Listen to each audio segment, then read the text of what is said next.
Hello, in this video I'll show you what could be one of the causes if you have a problem with the suspension control on your Mercedes E-Class W211.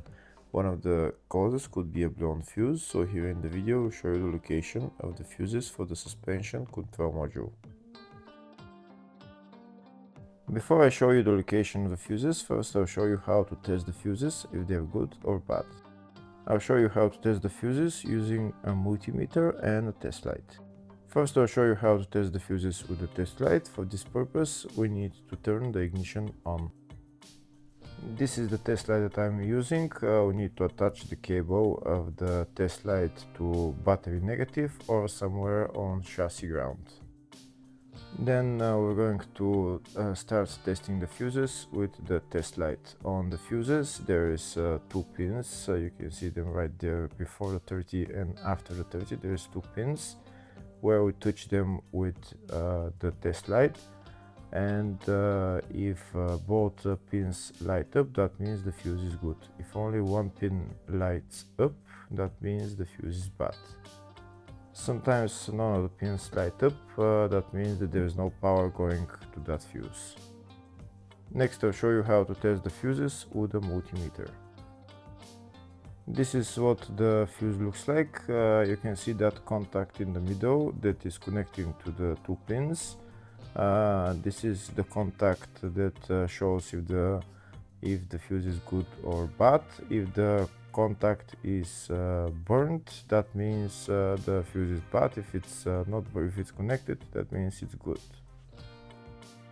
When we test the fuses, we should measure resistance with the multimeter. So when we turn the multimeter on, we should turn it to 20k ohms. When measuring the fuses, the resistance should be very close to zero. We'll start now testing each fuse. First, we'll touch both cables together of the multimeter just to see if it measures resistance. You can see there is no resistance in the cables, but it measures 0 ohms. Now we'll start measuring the first fuse, and we'll see what will show. It's showing 0 ohms, so that means this fuse is good. Next, to test the second fuse, it's showing 0 ohms, so that means that fuse is good. Now we'll test the third fuse. Third fuse is also showing 0 ohms, so that means that fuse is also good. Next, to test the fourth fuse, and it doesn't show 0 ohms, it says 0L, which means open circuit. That means that fuse should be bad. Now we'll see what the condition of the fuse is visually. We can see that contact in the middle that's connecting to the two pins is broken, so that's why it's showing open circuit.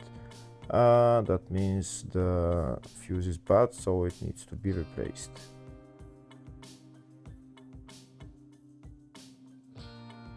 Next I'll show you the location of all the main fuse boxes on this Mercedes E-Class W211. There is one fuse box in the engine bay area. Its location is right there. This is the fuse box in the engine bay area.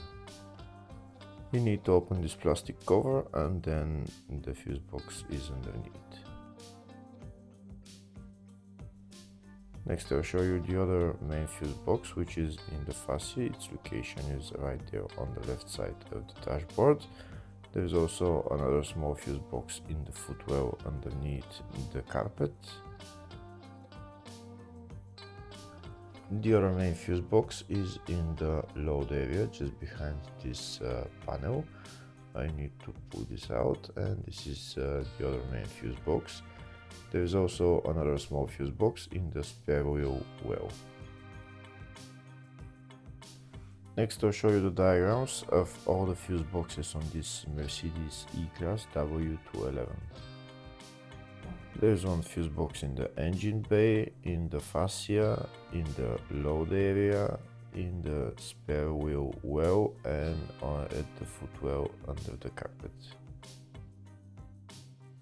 Next I'll show you the location of the fuse for the suspension control module for this Mercedes E-Class W211. There is one fuse in the engine bay fuse box, and the fuse there is F45, which is right there.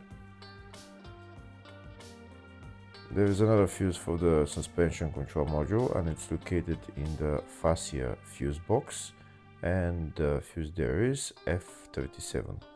Hopefully the video was helpful. Please like and comment on the video and subscribe to the channel. Thank you.